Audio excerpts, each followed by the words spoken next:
Hello, everyone. Welcome to Telling Tales Tuesday. Yes, that's alliteration I just came up with, and I'm not proud of it, but here we are. We're running Blades in the Dark tonight, as we always do on a Tuesday. And before we start introducing players and talking about recaps and stuff like that, let's bring on our wonderful stream manager, Steve, to say hi. Hi. Hi. And yeah, Steve's going to be handling things like cams and art and chat and stuff like that. So if you find yourself kicked out of chat for awful behavior, then Steve will likely have been the one wielding the hammer. That's true. He enjoys it as well. Yeah, thanks, Steve. And yeah, promo stuff down below. Loads of links. Links to YouTube and Twitch. You're watching on one, please check out the other. Links to our social media, to our Discord, and to our Patreon, all of which do social media, Discord, and Patreon things. Our Discord is free to join. Free to join, like we charge. I guess some people do charge. And yeah, why not join us there? Talk about all things role-playing. We talk about Kickstarters a lot. Our other kind of main GM on the channel, Johnny, enjoys flinging many Kickstarters at people and tempting them to the dark ways of the mass RPG ownership. So why not join us over there? It's good fun.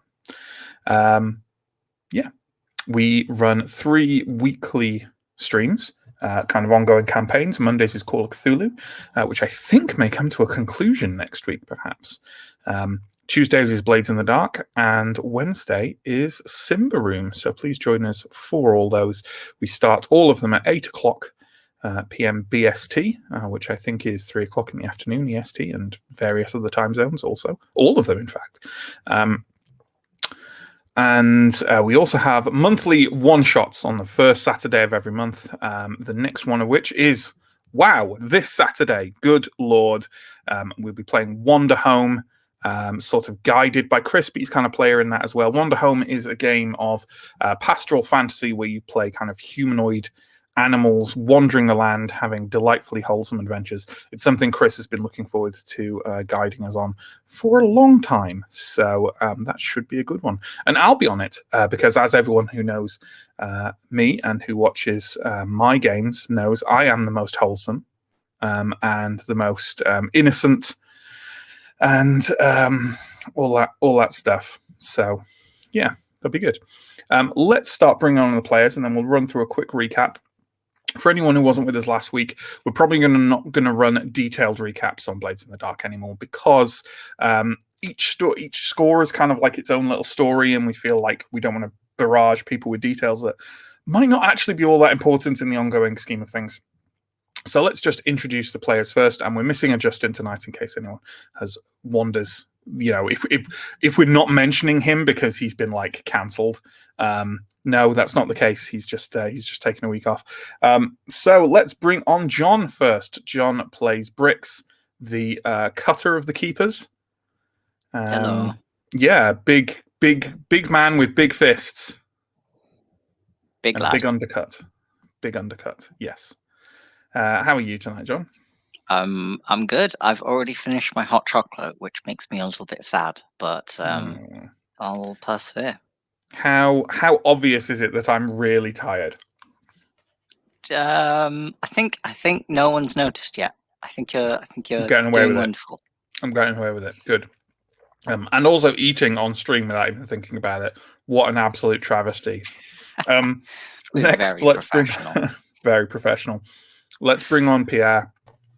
Pierre plays Echo, the group's lurk, sneakster, thief lady, demonic mouth in the throat. You know, all the typical rogue tropes of fantasy. How are you doing tonight, Pierre? I am doing well, Matt.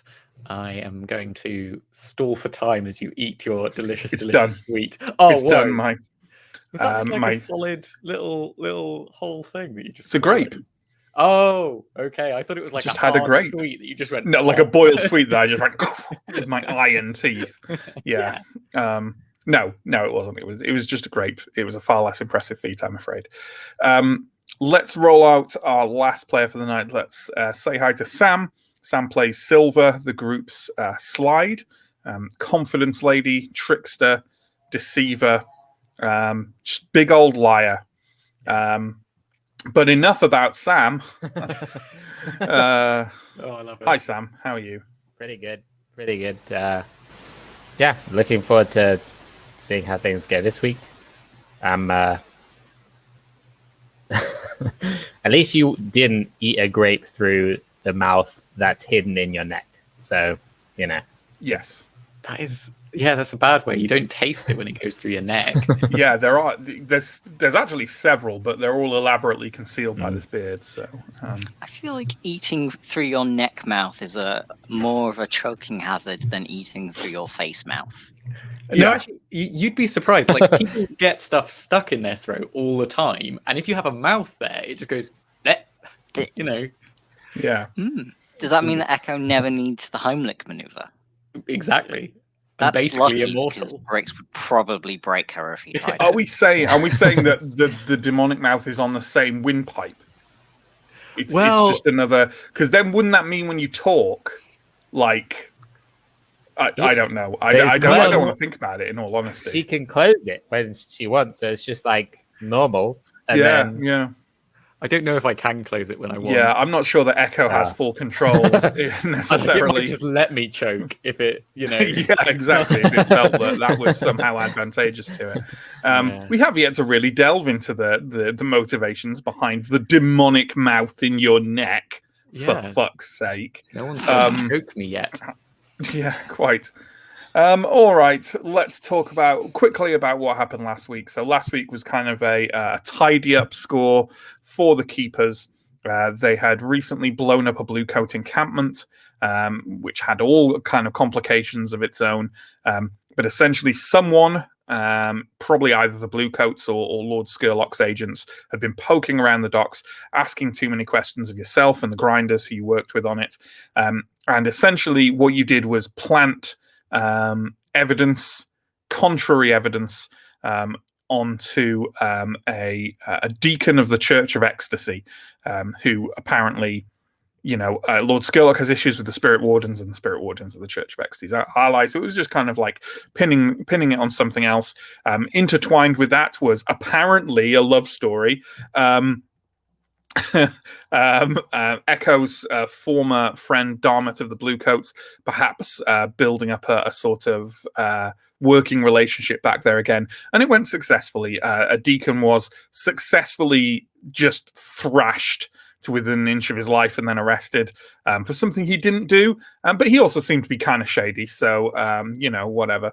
I'm saying that like the Keepers care, which is a massive, I think, exaggeration. That was pretty much it. There wasn't anything massively significant other than that. Yeah. Hopefully, tracks covered, right? There's no love lost between me and that church. We did any church, probably. I don't know exactly what happened with this, but we did get some like information on what the church had been doing. We had their like notes and you did, which I think Three Sheets was very keen on using for blackmail later on, because that's kind of his jam. Three Sheets, according to Sherlock Holmes, the worst crime one can possibly commit. And presumably because it specifically targets, the wealthy and middle class. Yeah. It's true though. That's what he said. So good. New score for today. So you had a bunch to choose from, and there haven't been any particular events in Doskvol. But the one you went for has actually been active for a couple of weeks and has the following intro text. Brix was woken in the middle of the night by a whispering from the corner of his chamber, asking the Keepers to come to a meeting in Dunslow. Assuming the worst, he sprang from his bed, only to hear scratchy laughter and glimpse Bug springing from his window. Time to see the wraiths again. So, there we go. Let's get on and have our meeting in Dunslow, shall we? So Dunslow is a labour camp, essentially, served by convicts, and also a ghetto for the destitute poor. Within it is Iron Hook Prison, where Brix goes to do a lot of the fighting pits, gambling that he does. It's generally quite an unpleasant place, and the building you're meeting the wraiths in is no exception. It's in a ruined and abandoned old storage warehouse. You, I would imagine, enter by the sort of battered doors. The whole building is made of very large cut stone blocks with woodwork holding it together. It is, as I say, pretty ruined, although notably, it does have relatively new-looking shuttered windows, barring people from observing things happening inside. Inside, all you find are empty ruined chambers, the occasional pile of old rotten barrels and casks, and hidden in the shadows deep inside in an internal room with not even any shuttered windows, illuminated slightly by the light peeking through the ruined roof overhead, are two figures dressed in that sort of the wraith uniform, as it were, of kind of skin tight bodysuits, dark cloaks wrapped around them, and those cold iron masks with odd designs on. You can tell from said designs that one of the people here is Bug. She's wearing, as usual, that kind of almost like a cricket or a grasshopper's face etched on it, and with her is not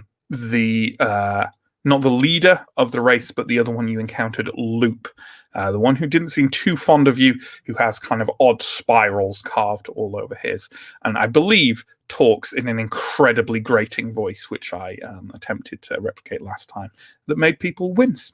So, yeah. And they're waiting for you as you walk in. I walk forward and salute.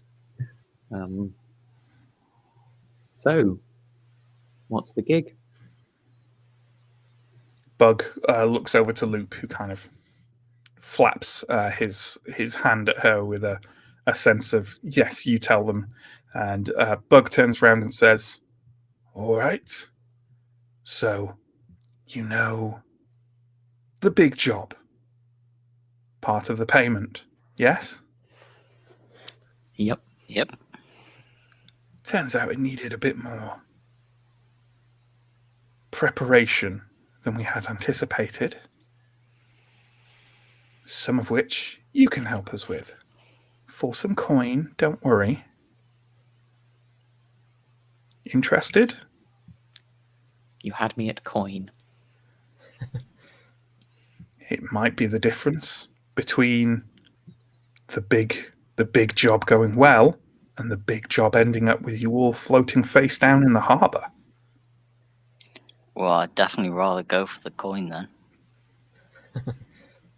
I also quite like a good night's sleep, but behind Luke's mask, you hear an odd scratching, coughing noise, and after a few seconds, you realise he's laughing. Bug nods and says, "All right. Have you heard of the Hive?" You know what? I don't often. Let's just do I'll do a fortune roll for each of you. How about that? About whether we have heard of the Hive. Of whether you've heard of the Hive. Well, Hive rhymes with 5 and 3 5s. There we go. It's meant to be. So, yeah, all of you have heard of the Hive. They are there are quite a few guilds of merchants within Doskvol. The Hive are maybe the most prominent, sort of certainly the one that people notice the most, partly because they have their own sort of troupe of private mercenaries, and partly because they have a strong tendency to go around wearing the emblem of their guild, which is a bee. And they're pretty wealthy. Yes, they are. Well, of course. They're those people who, on various occasions, provide us with their coin. Usually unwillingly. Well, let's hope that state of affairs continues. There's a man, a mercenary commander, Carthoris. He's traveling the city on business in 2 days' time. The numerous stops he makes should be observed. He should be surveilled. Just get a sense maybe of what kind of thing he's doing, where he's doing it. That's it. No need to eavesdrop on him or attack or waylay him in any way. Just surveil him. Being turned over is not in itself an issue as long as you get away. But if you don't record all the stops and the kinds of activities, your information would be of limited use. Oh, he'll have guards. Any idea how many? No. Is he arriving by train or some other method? We believe he does patrol the city on about his business via the Electro Rail, yes. In point of fact, and very smart of you to bring that up, Silver, he'll start his patrol from the rail station, Gadok. Well, it does make sense. I think this seems a straightforward job, to be honest. It does. She looks round. Don't you usually have a tracker? We do. He's currently waylaid. We all need some time off. Been very busy, as I'm sure you're aware from all the coin we provided you for the past 3 months. And I'm sure we'll manage perfectly fine without him. Can I have a flashback to dealing with 3 sheets just vomiting unendingly onto the floor, just like I can't do this. Just dragging him out of the warrens underneath the Red Lantern, like, whoa! Just like, Sure. yeah, waylaid. All right. Following and hunting and tracking a man through the course of a day. A wonderful time for your hound to decide to take a holiday. Well, you didn't tell us what you wanted before we came, so he already left. Right. It does. Could I just ask why you have decided to contract our services for this job? It seems like something the Wraiths really are ideally suited for as an organization. We're busy, says Luke. I probably don't need to say that that's Luke, right? Yeah. It's quite a distinctive voice. Melodious. Melodorous, more like. Right. Understood. I'm sure you are. Best of luck with whatever you're busy with. They turn around. Bug sort of scampers up a wall and throws a quick sort of salute at Bricks before jumping out onto the rooftop. Loop similarly does so, but kind of hangs off a piece of Luke's brickwork at the top of the gap in the roof and looks down and just says, "Don't fuck up." And then he's gone. Always a pleasure. I'm gonna fucking kill 3 sheets. He might kill himself first, judging by how he's been going, but we'll manage. Yeah. How hard can it be to track a man across many... Track a man. So yeah, Carthoris, mercenary commander of the Hive. You got to follow him for a day. See where he goes. Try and see what he gets up to. And just note as many details as you can. That's all we need. And in honor of this, folks, I'm going to kind of judge your level of success by the end of it. I want to nominate one of you to note down those things. To have a little list of like as many details. Like, you don't need to transcribe for me. You pick what you think are the important details out from what I say about the location and what's going on and stuff, and you can pass it back. And this will have a bearing on the big job. That's all I'm saying. Oh, God. So yeah, who wants to do that? Who wants to be the information meister? Are we volunteering as players or as characters? Players, I think. Yeah. I mean, Although your character will present it at the end. I will be. Oh God. I'm happy to be the sacrificial lamb in this thing. I mean, Cool. not happy. I'm gonna, guys. I'm so sorry in advance. Cool. Yeah, that sounds good. All right.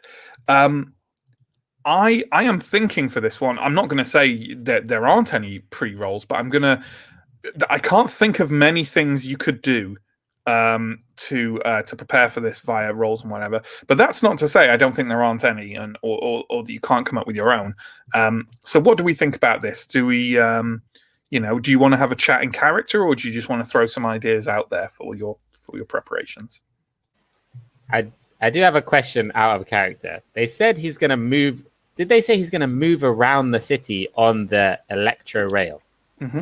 So there's kind of like a tram that runs through the city, and that's... yeah. Like if you look on the map, there's sort of a big set of electro rails coming. There we go at the bottom right, coming kind of in and out of Gaddock rail station in South Market. But the book makes it clear, and even if I'd make it up because I like it, that there are electro rails through all the districts of the city as well. And for the purposes of mine, I think I quite like the idea, and this may just be because I'm reading some China Mieville, and there's stuff like this in that a lot of the electro rails within the city are kind of suspended, and are almost like what do you call them?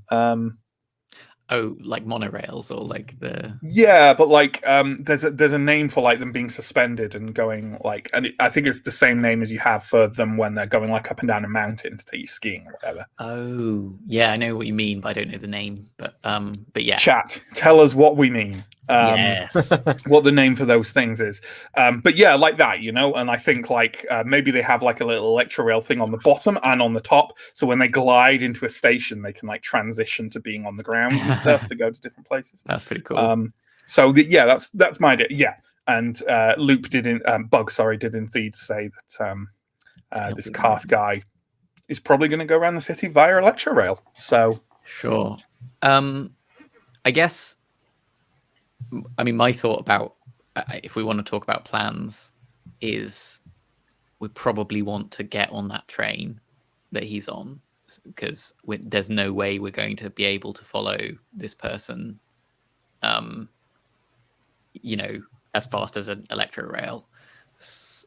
So if there's any way, I mean, how, the electro rails, are they staffed by are they for the elites, or are they incredibly scummy and actually, There's a certain mixture. I'd say there are nicer lines and nicer services. You don't get many poor people taking the electro rail to White Crown, but I think they're not, they tend to be more for I'd say the lower middle class.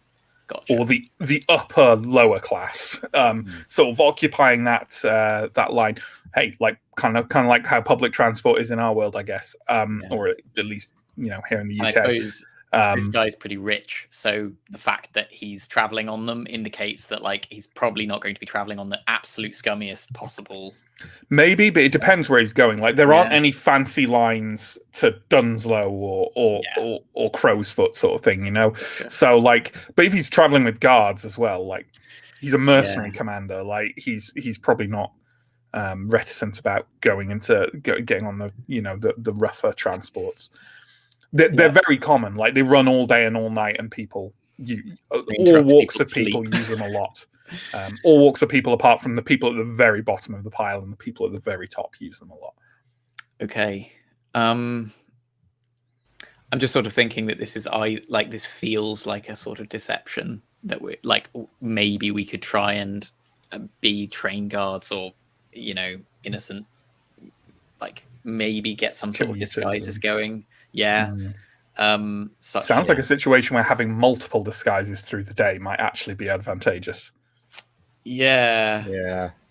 I think I agree. We definitely have to be on the train. So there's really we're gonna be close to him if Is we're there there a- all day. Like, Is there a way of us knowing the route from that station? Is it like possible for each one of us to get on at a different stop along the way, and then But you don't know which train Which way he's which going. rail he's going to get on once from the station. Yeah, that's true. So yeah, it looks like we're going to have to get to the station in our disguises, or maybe one of us can be. Maybe I can be sort of. How dangerous is it to like attach yourself to the underside of a? No, it's not a good idea. Pretty dangerous. Yeah. I'm just like electro rail, where like lightning works in the way it does. I think I just die. So yeah, I think I'm convincing myself more and more of some sort of Just kind of very undercover, disguise-ridden. yeah. It sounds like, just to me, it sounds like, and also it sounds like you're coming up with it like it's the idea that the day may require some improvisation. Yeah. Along the way. Sure. Absolutely. Is there any speculative things you want to go do? Do you want to like maybe the only thing I can really think of, honestly, is just at least trying to find out what the guy looks like so you can find him easy at the station. Yeah, which, if he's a fairly notable guy and you've got a couple of days, shouldn't be too impossible. Yeah, find out anything about the hive in general. See if Sure. Yeah, you can ask around about like the hive's current business and like stuff like that. That seems like a good thing. Who wants to take us off in a direction then? Who wants to make one of these preparatory rolls first? Not all at once. Well, like I'd be happy to do something to try and find out more about this man. I'm just not exactly sure what I would do. I guess go and talk to people from the hive, maybe. Like I think just like just talking around your usual haunts and hitting up the information brokers and stuff like that around the docks. Yeah, you could get some information on him and the hive and general stuff. Yeah, I'll happily do that. Okay. I'm assuming this is going to be a consort role. That's kind of your jam, right? Yep, seems appropriate. And sorry, are you focusing on the guy or on the hive in general? More on the man himself, I think, especially what he looks like. If he has like anywhere he tends to go when he's in the city, like does he have a house here? Does he? Sure, yeah. I'm going to assist. No problem. Yeah. Then go ahead. I have no devil's bargain for you at this stage, so go ahead and make your roll. Cool. Roll. I got 2 4s and a 3. Okay. Well, I think that in that case, I'll dock you on the effect of it because it was going to be a great effect because I think consorting to find that stuff out is perfect. But I'll just knock the information you get down because there was no 6 there. You find out a couple of things about this guy. So he is the primary mercenary captain for the hive.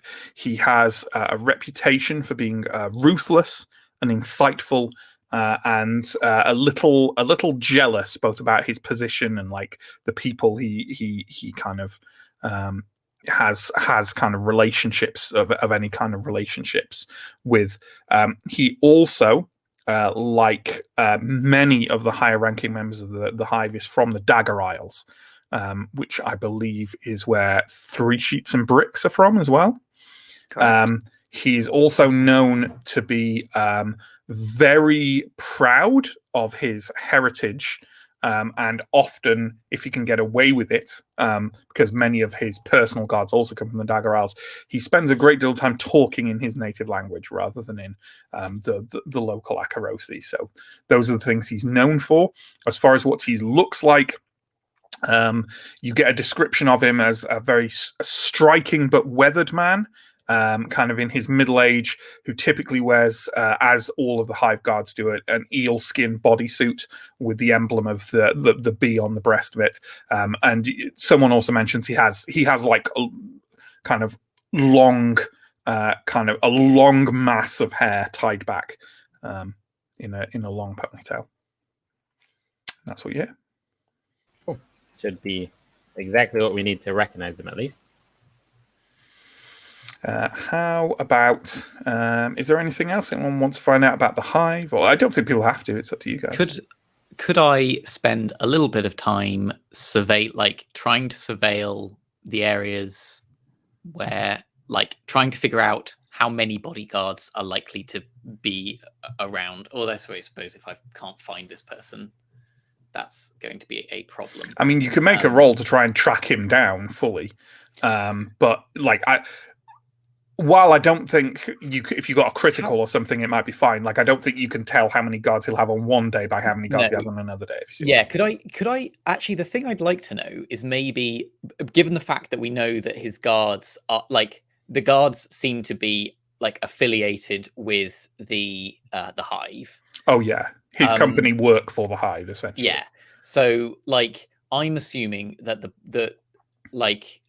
I'm going to ask around about like whether they're hiring, or whether they're like whether it seems like they have a huge retinue of people, or whether it seems like they've got kind a of few gauge the potency and the capability of the hive. Yeah, absolutely. John, were you about to interrupt there? I was just going to say, is Brick's going to end up getting another job? I mean, if you got a job with the hive and were immediately assigned to guard their primary mercenary commander, that would be impressive. I'm not saying it couldn't happen with some amazing roles, but like it would be a tall. Considering the other one was walking into a shop and saying, "I'll guard you against random attacks." Like, there's a different scale there, certainly. What role? There's a chance. Yeah, absolutely. What role are you planning for this one, Echo? So, what am I doing? I'm going to, like, are they shady? Are the hive kind of shady or not? I mean, really? You don't know for sure. Certainly rumors go around town around them, but rumors go around town about everyone. So, gotcha. It would be an unusual merchant guild to not have some shady business. Yeah, and I also well, I'll try to talk. Like, I'll try and use the fact that I'm from the underworld to be like, hey, does anyone have any? Are there any like job opportunities in this area? Sure, and try and feel out people going, oh no, the hive have that, or like, yeah, sure. I think that's good. Is that another consort role? Yeah, either that or, I don't know. Could I sway? Oh, it's not really. You can make any role you want for it. It just depends on it just determines the effect of it. Survey. Don't know. Sure, it's up to you. Your choice. Yeah, I'll go with. I think both survey and sway probably have about just standard effect. I'd say. Yeah, I think consort is more appropriate, but I think consort would have the best effect. I think, but you got to balance that with how much you have. I'm going to go with survey. So I'm going to be looking around to see. Sure, absolutely. Kind of observing hive moving around the city and so on and so forth. I rolled a 3. You rolled a 3. Yeah, so I'd say that was a controlled roll. So what do I want to do? You know what? I think you don't find a lot of information by just kind of roaming around the city and kind of trying to look for hive guards and stuff like that. You do see a group of them roaming around, and you think to yourself, maybe you can get a bit of information if you put yourself in a bit of a risky spot and actually follow them around and like closely observe this group and see if you can pick up any information from them. So you can walk away, or you can take a more risky opportunity here. I will think to myself, what a wonderful hive. what would my friends say? And I think they would say, and then I'm distracted by some sound, and I'm like, no, fuck it, I'm gonna follow them. So I'm gonna try and sneak up and get The reedy voice from behind your scarf says, "No one will respect you if you don't put yourself in danger." and I'll just I won't even acknowledge that, but Yeah, almost sure. like I haven't even heard it. Yeah.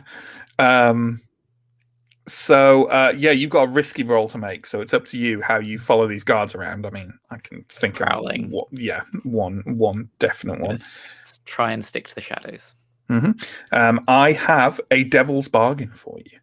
Okay, and what is your I wonder if you can guess what it is. It might be a tick of a clock. It would be a tick of a clock. I will accept. Okay. And I needed that. I rolled a 5. Okay. Well, in that case... I also have healing burns in case that is relevant to whether this will pull off or not. What does that... is that a reduced die? It's a less effect. Lesser effect. Not fewer die. You know what? I don't think it has lesser effect. I don't think that's the case. It's just going to be an absolute fucking disaster. No, you so you follow the hive company around for a while. They seem to be fairly well organized little group of thugs. They're not wandering on the streets turning over people's market stalls or anything like that and drawing attention on themselves. They know where they're going. They move around comfortably. The sense you get is military training. They're not just a random crew wandering the streets and looking for trouble. You also overhear them having a conversation about and you hear them refer to the other members of their company in terms of squads, and you hear them reference at least 4 other squads, and there are 5 of them here. So you get the impression that yes, the hive probably commands considerable military resources, maybe not to the degree of the Bluecoats or something like that. But you get the sense this is a guild that it probably controls a lot of power within Duskfall broadly. Okay. Yep. So I assume can I back out of this situation? Yeah. You succeeded. That's fine. The only other thing was, I guess, preparing a disguise. Although I don't know if that's better done as a flashback. Sure. I think Silver has a disguise kit, am I right in saying, Sam? So yeah, I think anyone can get a disguise kit, but I have like a better Special one. Or maybe that's not right. But I certainly do have access to a disguise kit. I don't explicitly have one as far as I can see, but yeah. But I because there's like multiple points at which you might be observed if you're following them around all day, I guess I'd assumed that you'd put on disguises as you went rather than at the beginning, but like it's entirely up to you how you do that. And I agree, I think a flashback is a better place for these things. So yeah. The only disguise I think might be worth preparing is one of like electro rail guards or like drivers or something like that. Yeah, some workers on the electro rails. Absolutely, that might be a good thing to prepare. You know what, Sam, that sounds like you just volunteered to make a roll for it. So what kind of roll do you want to make for that? How would I go about getting electro rail worker uniforms? How did you go about getting the Bluecoat uniforms? I drugged a Bluecoat and asked him for it. Well, I guess that could work. I think I'm just gonna steal them. I'm just gonna go in and just steal some. Just try and lift one. Yeah. Oh man, if you mention this around me, I'm definitely helping you. Can I give you some assistance? That's that sounds like a plan. Well, what's the role then, Silver? And it sounds like Echo's taking a stress to assist. Finesse, I think, is the best one. Yeah, that sounds like a good one. Yeah. Where are you doing this at the rail station? I mean, that seems like the ideal place to do it, right? Yeah, exactly. I'm thinking they probably have a store of uniforms there. I'm gonna try and, just distract a guy and take 3 of them that look Sure. Absolutely. fitting. We're Go all for it. going to be train guards. It's going to be great. Okay. Who are somehow on the trains that he takes through the day. I agree, it's a good idea. Yeah. Part of me is just thinking, oh, this is an idea that players will come up with as in a group, and then they'll just do, we've got the disguises, and they'll just go on each train, and slowly through the day, like this guy Karthik's and me there going, why are the same rail workers who aren't doing any rail work on every train that I go? How did you do there, Sam? I got a 4 as my best result. So. Okay, I'm going to reduce the effectiveness of that and say that you headed into Gaddock rail station and kind of, wandered round like idly, making yourself inconspicuous. Presumably you didn't have your silver cloak that day. And you found your way kind of just slipping slightly into a kind of a back room that had like sort of lockers and like uniforms hung up. But you only had time, there was, convenient voices of people complaining about that way's work coming towards the room from a corridor.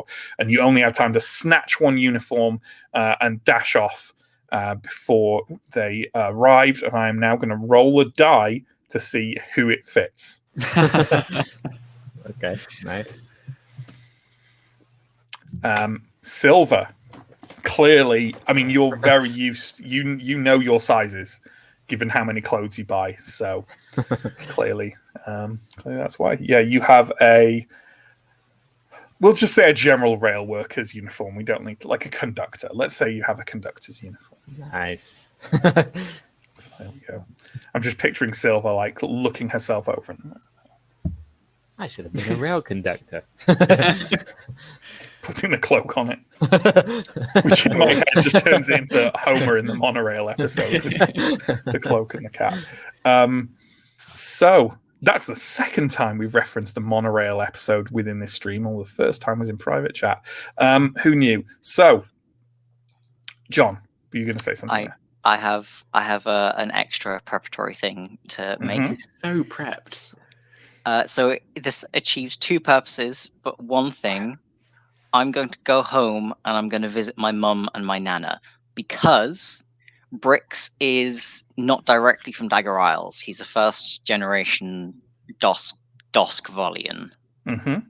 So he's going to brush up on his Dagger Isles language and also see if he can not nick, because he wouldn't do that to his nana, but borrow some of his granddad's maybe like traditional like Dagger Isle wear, like a cap or something like that. Incidentally, I had a gut reaction to your term Doskvolian there. Where I was like, that makes me sick. That's awful. Let's not call them that. People from Doskvol. So I would. Why? Doskvol. Say something terrible. Yeah. Just call him No. You did. It isn't like a secret slur or something that you weren't aware of. It just sounded, to my ears, it sounded clunky. I would like to propose Doskvoller. That works. Yeah, a Doskvalian. I'm sensitive to sorts of odd to like clunky names for being from somewhere, because the place I am from, folks, in the UK has the worst weirdly clunky name. So that's all you're getting. Yeah. Doskvollers. Yes. I think that's a great idea, John. Why don't you give me a roll for it? Okay. Oh, man, you guys are going to be the only ones. You're going to be in perfect disguises, and I'm just going to be in like standard black. I wrote this in the chat, but I was just really hoping that Brix would just bring his gran on the mission. Oh man! To like eavesdrop for us and explain. I'm bringing my gran because my gran is a mercenary commander from the Dagger Isles. Retired. I'm trying to think what would be best to roll, because I don't want to use command on my nana, because I don't think that would fly. Yeah, what is like plaintively beg? Yeah. You know what? I don't actually think you need to roll for this. I think like it's just kind of part of your heritage, and you can utilize it as is, and we'll just make it have an effect on any kind of rolls you want to do or any things you want to do. I don't think you need to do that. I think you can go borrow your granddad's cap. I think that's fine. I don't think you need to roll for that. That's good. Listen to some stories. Yeah, exactly. So there we go. Cool. I think that's definitely enough prep now, folks. So I think we should get on with our engagement roll. There's a number of different options I could see.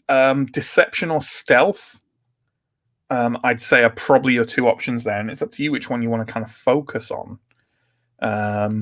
Yeah. What do we think?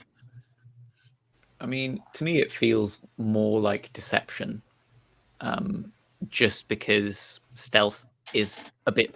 I feel like the purest form of stealth is breaking into a house in the middle of the night without anyone seeing you. Whereas, like, tricking people into thinking that you're train guards and, stuff like that feels more deceptive. I don't know. What do you guys think? You're muted. I think I agree with that assessment pretty much.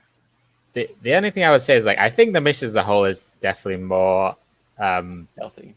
more I think we're going to be using disguises. I think we're not going to avoid being seen. But I wonder if as the engagement, we might try and just not be seen, and then once we're seen start with all the disguises and stuff. I don't know. I still don't even know. Fine. I think that's fine. And I think, like, ultimately, like, the only thing the engagement, like, method really determines is you have to answer a question, and it's either the point of infiltration or the method of deception. And I think I agree. I think it's deception. I think your method of deception is that you're going to, like, just follow the guy and make use of disguises along the way to try and throw them off the scent if any of you is rumbled, Yeah? Yeah. Cool. So the engagement gets 1 for luck. I think you're very well prepared. So I'll give you another one there. I think you know what this guy looks like at the beginning, and that has got to help with the engagement, right? So I'll give you another one there. I'm going to take 1 away purely, I think, for the uncertainty of it all. You have no idea where you're going to go, other than that you're starting an electro rail station. How it's going to get, like, I think it's a very vague and open-ended task that you have. So I'm going to take 1 away from that. And does anyone have any suggestions for any other dice added or dice taken away?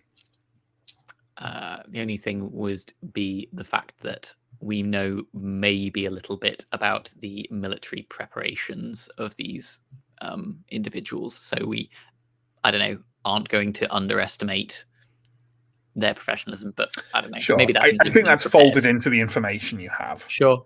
Okay, let's go. I think that's good. Good. Okay, then. So,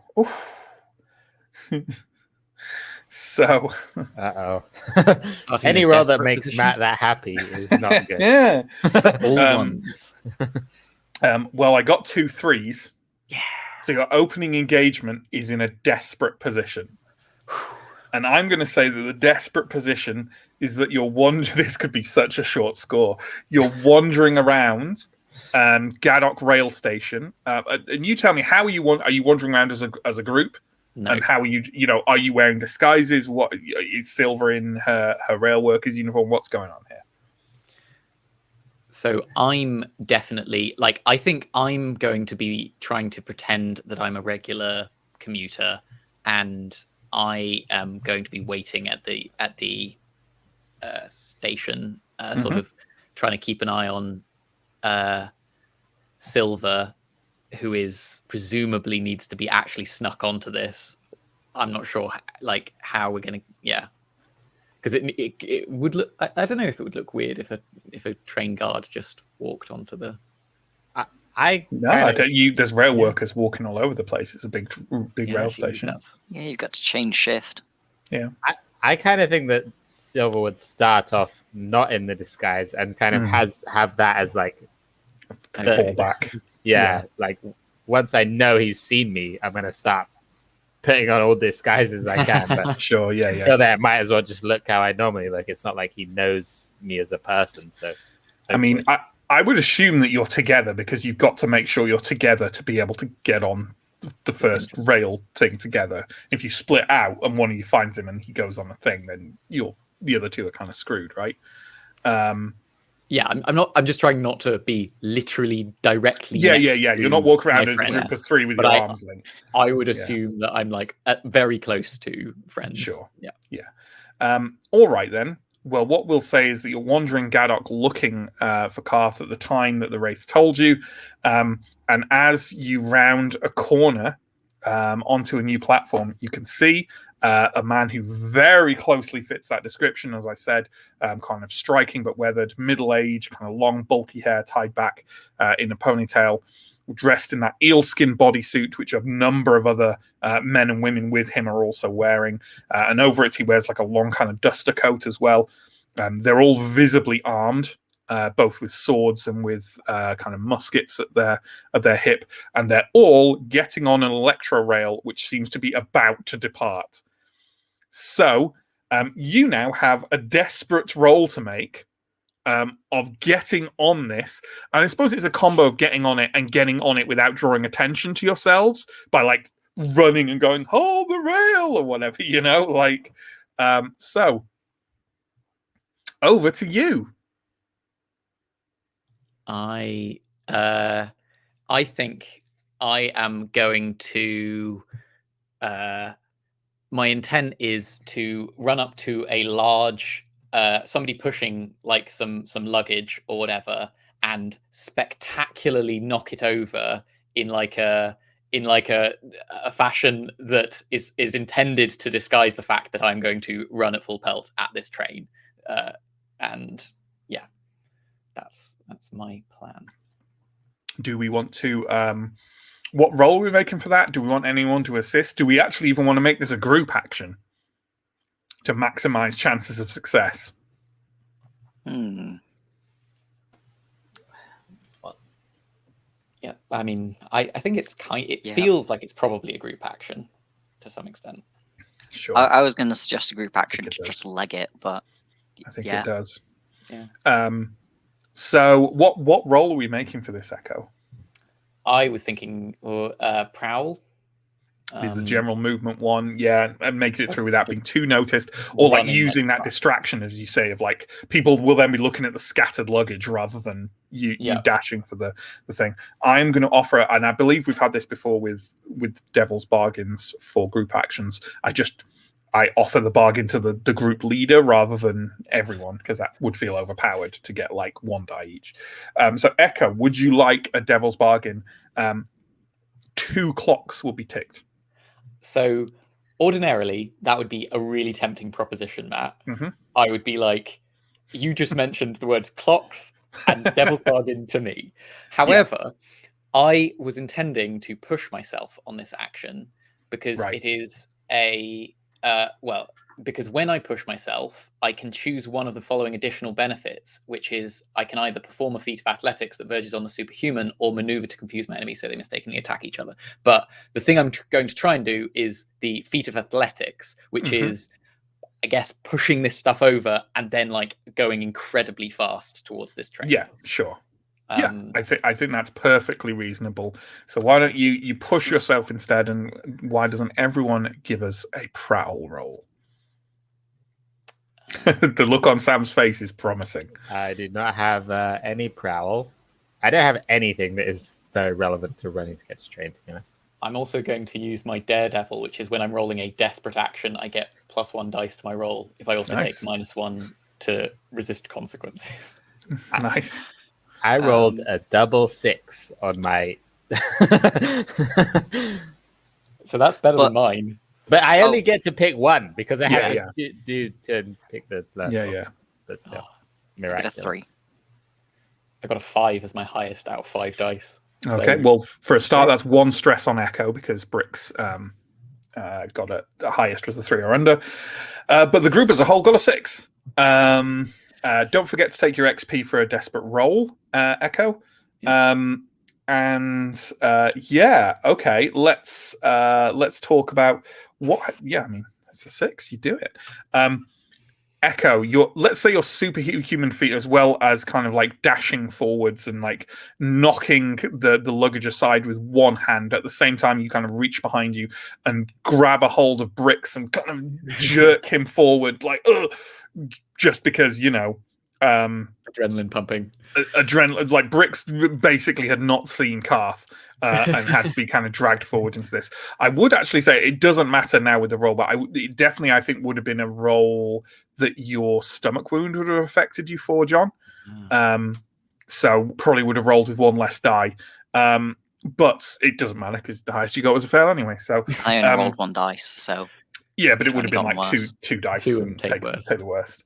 Because when you've got 0 in something, you roll 2 and take the worst. When it would have been, I effectively failed, because when you're doing a group action, if you're not the primary person, then I don't think it would have mattered, basically. No, I've said it wouldn't matter, but like I'm just explaining what the situation would have been. But you find yourselves, everyone kind of turns around as a woman kind of yells about her luggage being tipped over from a big rack on the side of the platform, and the 3 of you dash through the doors of the electro rail and kind of like tuck yourself in an inobtrusive corner. In the next sort of carriage down from you, you can see Carthoris and his group of hive mercenaries kind of stood around, kind of dominating the carriage a bit. Like everyone sort of stood a bit away from them, and they're kind of looking around to make sure everyone stays backed off, while Karth sort of quite kind of is looking through a notebook he has and sort of like just making sure of some details. And then the electro rail kind of judders with a crackling, creaking sound, and does that kind of old rail thing of like if you're not holding onto something when it starts, you just because there's a big jerk and it moves off and out of Gaddock rail station. Yeah, successful, nice. Yeah, there's a question in our private chat here from John. Group desperate actions, do you all get the XP? I don't think the book says, and I think I would like to home rule it that you do not. Otherwise, at any time a desperate action is made, the group could just go group action. Yeah, makes let's sense. all get the XP for it.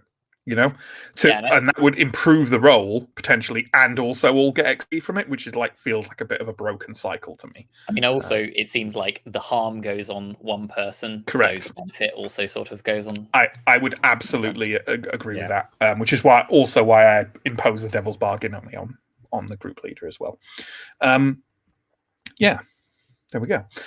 So the electro rail, you can see from a kind of slightly flickering timetable up, kind of an electro screen posted up on one of the walls. This is a rail heading to Crowsfoot, the district in the center of Doskval, which is a breeding ground and fighting ground for numerous criminal gangs.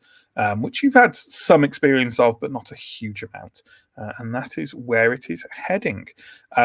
Let me tell you about how this score is going to work.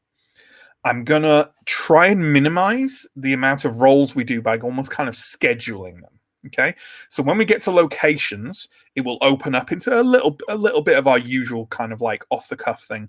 But for every journey that's being made, I need you guys to make a roll to say how you're making yourself unobtrusive, or I need you to have a flashback to explain how you're being unobtrusive in this particular circumstance, or we need to have something that's prepared in terms of your load or whatever to kind of gloss over it.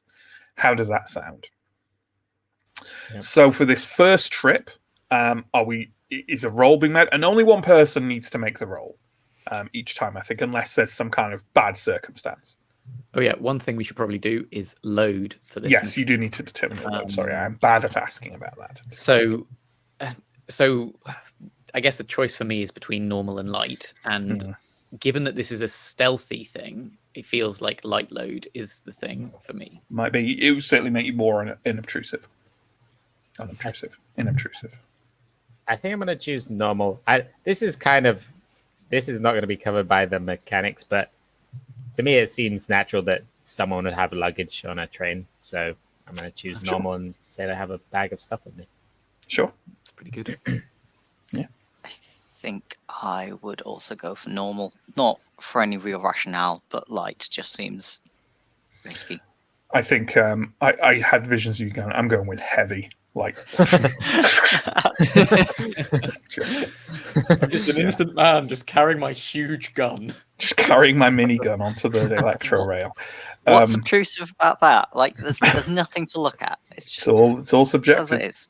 Yeah. So we have a roll to make for staying inobtrusive on this journey to Crow's Foot.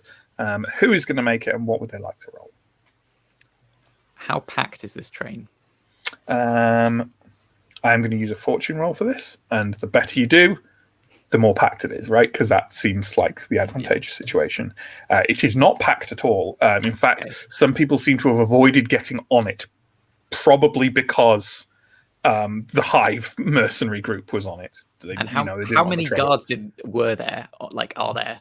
As far as oh, that's another good idea. I'm going to do another fortune roll. And see how many are here right now. You know what? There's only 2. Okay. Actually, I said men and...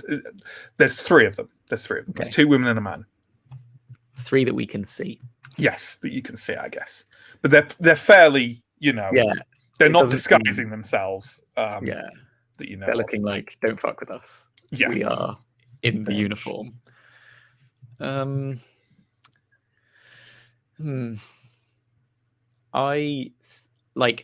would be intending to.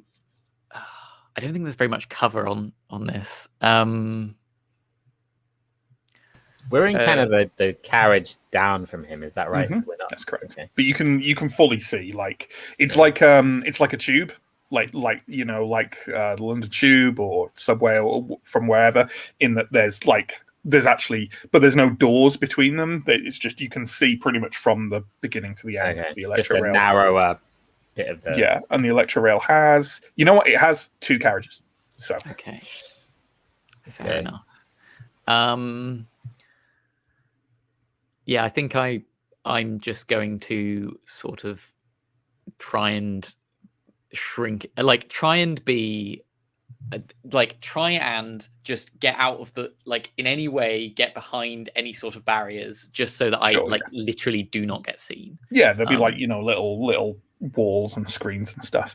Okay, is that a prowl roll? That's sounding like a prowl roll. That's what I'm intending. Well, why don't you make that roll for me then?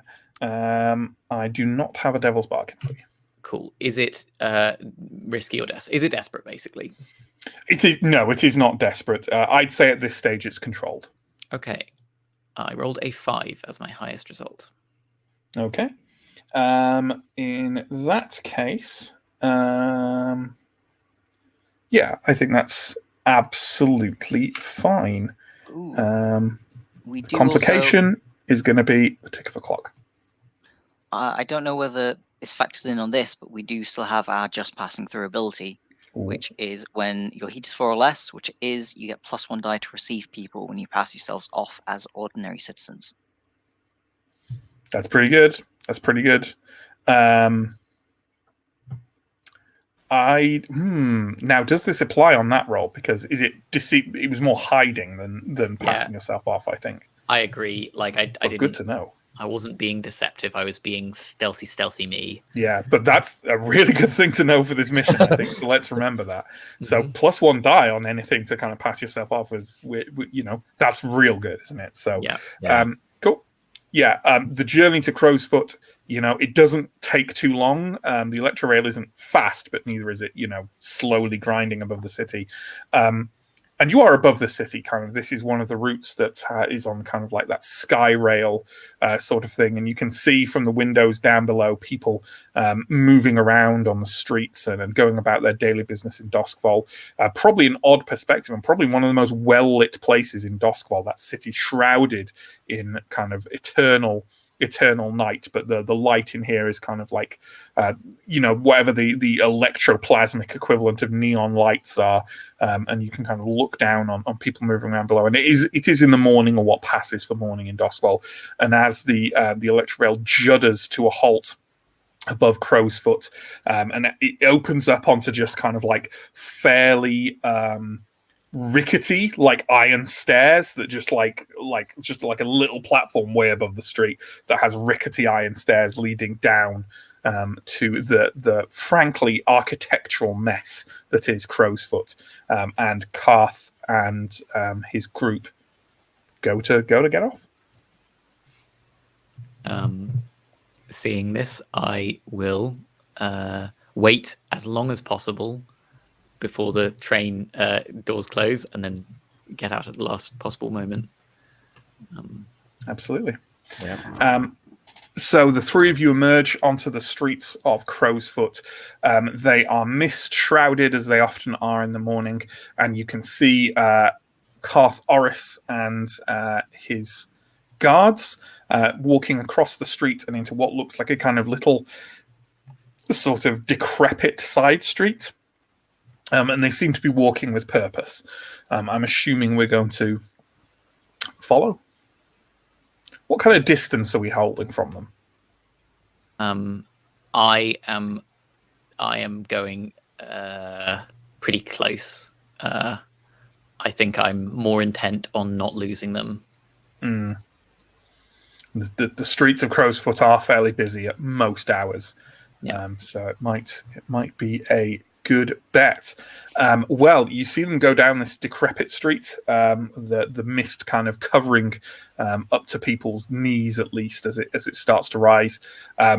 There is the main thing you can perceive is there is a humming power station nearby, somewhere along this decrepit street, and you can see Karth and his group turning and going into a grey brick building partway along the street, which looks to be probably the most well-kept building on this street, and that includes the power substation. There are a few other people going kind of in and out of it, and outside the door is a large, hefty individual who, I mean, they're a bouncer. You know what bouncers look like. That's a bouncer. Yeah. Does this building have any like out of sight access points, fire escapes, things like that? Why don't you give me a roll? Okay. I would like to survey this building. Which is 1 dice. I will I offer you? No, you know what? I won't offer you a devil's bargain for this. Okay, I'll just roll it. I got a 4. Okay.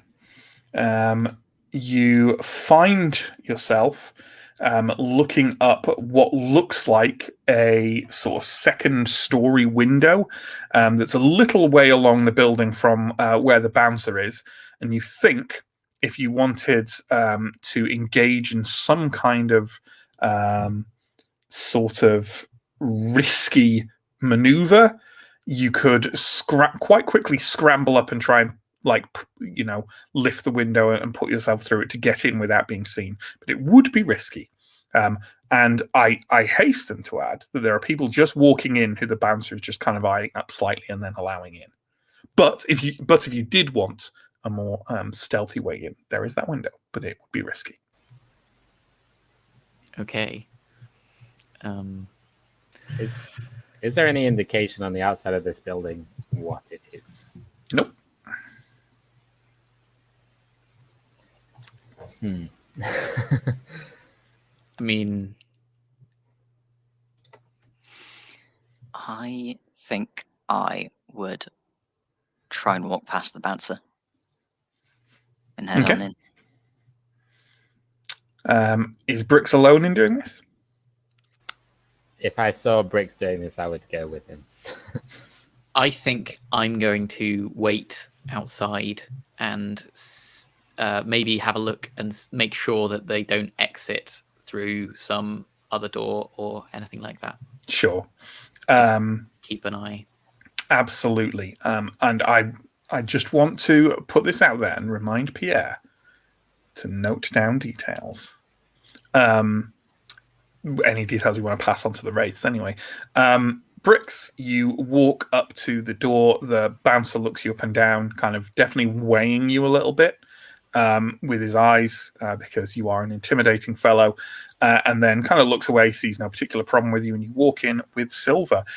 Inside is what seems to your eyes to be a fairly typical crow's foot gambling hall.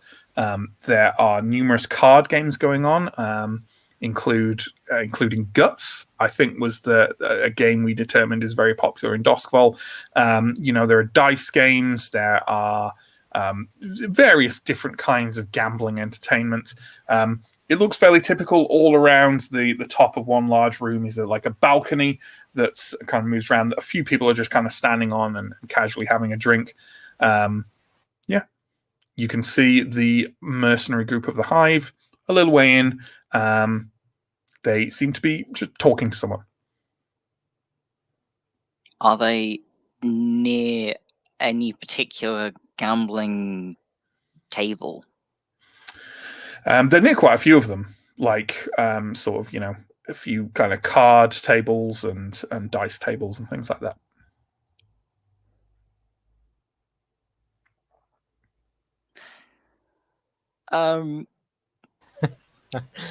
I turn to Silver and sort of nod towards the closest table, which I think is like a quite quick rounded dice game, let's say, and say, "Well, we've got to blend in."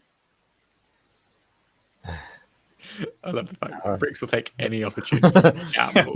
He's like, this isn't going to count for your stress relief, by the way. We have to gamble.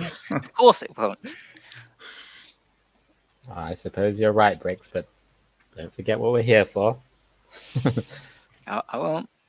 Just gotta act natural. So, okay, I think this needs a roll to get up close to them and kind of be obtrusive and play this game. Who's making the roll, and what are we doing? Is it a group action between the two of you? I mean, Bricks is definitely the one going in front, so I'm happy to lead if you want a group action. What is the best role for just acting like you belong? Acting inobtrusive in a gambling hall. Don't you have that stat? I feel like I should. Yeah. Spend enough time in one of these. We should definitely get the +1 dice for acting. Yes. Normal people. Yeah, I agree. Seems like sway or consort. Although with a group action, I would again argue that +1 die only applies to the group leader. The group leader is the only one that spends a lot of time gambling. I'm wondering if I can argue finesse. You can argue anything you want, John. Yeah, I'm trying to think. You can literally take any of them. A reminder to my players: it's not what I'm allowing you. You can take anything, and I just judge how good I think it is. You can take Rack if you want. 3 sheets were here. There's an argument for it. You could say, I'm going to act like a gambler who's just lost. I think it's a terrible choice. It would be fun. Finesse, do you say? So you're just going and trying to be good at the dice and passing yourself off as a regular gambler there. Yeah, I think that's fine. I think that is fine. Okay. I think that's definitely a standard thing, I think. So, don't forget your extra die. Yep.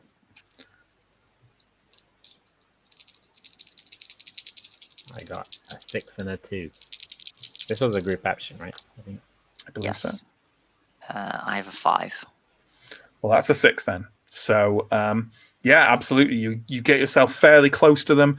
I'm gonna have a fortune roll to see if you can actually hear them, though, because it's busy. The sound of dice being thrown, and you can't get right up close to them. So let's see how you do that. No, you've got absolutely no chance of detecting kind of like how of hearing them essentially. but you do manage to secrete yourself near them, and the two of you do manage to kind of play some dice there, and they don't seem any the wiser that you're there or that you followed them there or anything like that. Yeah. Can we see who that? Oh, go ahead. I was going to say, what does the person that they're talking to look like? Fairly inobtrusive, looks to be one of the staff here at the gambling hall. Okay. And the conversation isn't, heated or aggressive in any way. It seems to be kind of Karth is stood there kind of making notes based on what the guy is saying. That's about it. What were you going to say, Sam? I was going to ask the same question, basically. Okay. Are you basically settling down at this table and just waiting for them to move or leave? I might. So. Yeah. Okay. Echo, if like half an hour or so passes outside, are you likely to try anything, or are you just staying there, making sure they're not leaving via? Let's say this decrepit street. The gambling hall has a couple of alleyways down the side of it, and are you kind of keeping an eye on the entrances of those in case they sneak out the back way or anything? I'll think I really should. Is Crowsfoot the sort of place that has markets? Yeah. Very down markets. Okay. Was Carthoris's notebook remarkable in any significant way? Just kind of like a little, just a cheap little. Do you reckon notebook. I could pick it up at a Crow's one that looks similar to one that looks like it at Crowsfoot Market? Maybe. I might try and see if that's possible. Rather than, you know what? I'm wondering how much of a fortune roll this. Okay, what I'm going to do is make a secret fortune roll, and then you can make a roll to see if you find anything. But of course, if the fortune roll is bad, it won't matter how good your roll is, particularly. Or I might give you something else, Sure. But okay, you can make a roll if you want to try and find a similar notebook. Yeah. So I'm going to have a look around and survey, I guess, is going to be my thing. Seems like a good roll. Am I going to push myself? Am I going to go up to 6 stress before we've even barely started? Probably not. I think I'm just going to roll it. I'm assuming this is not a desperate roll. It's a controlled roll, and there's no devil's bargain. Okay, I'm just going to roll it. I got a 1. Okay. No. No hope. No. Yeah. You don't find a similar notebook there. Okay. Well, I guess he's going to notice when I steal it. Interesting. So, you inside, after about half an hour passes, you see that from a door at the back of the gambling hall. Give me a second. One other hive guard emerges, wanders over to the group. So there are now 4 guards with Karth, and the business concludes. Carthoris kind of briefly, in kind of in a kind of dismissive way, shakes the hand of the man talking to him, who looks kind of relieved to see him go, and they go to walk out of the gambling hall. Interesting. Mm-hmm. I'll do another round while I wait for them to fully leave. Sure. Just see bricks having to be dragged away from leaving furrows in the woods. Echo, you see them. You see the group emerge from the main doors. Okay, and there's one more guard. Mm-hmm. Okay, that's weird. I'll try and sort of slink out of sight and keep an eye on them, or actually maybe even go ahead of them if I think that they're heading back to the. Well, on that topic, they're heading away from Crowsfoot Rail Station. Fuck. Okay. Well, kind of making their way along mist shrouded streets in Crowsfoot. Bricks and Silver, you guys can emerge from the gambling hall in time to catch up with Echo. Now, how are we proceeding and following them through Crowsfoot? Are we doing it as a group or separately? And what are we doing? I'm also going to ask for a roll here of some kind. They know what we look like, more or less. I like that. I like that a lot. Sounds like a roll for Echo then, just as well because Echo's got no stress. Sorry. Echo, I mean, I'm guessing this is going to be a prowl roll here. Yeah, I'm prowling. Okay. I will offer you an extra die for the ticking of... You don't even need to finish that sentence. Absolutely. I was judging whether it's one clock or both clocks, but sure. Either way. Ticking of one clock. I love it. Okay, so I'm rolling prowl, which will be 4.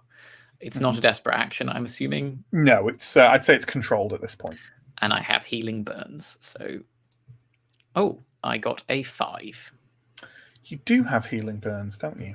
Which would mean less effect. Less effect. Okay, sure. And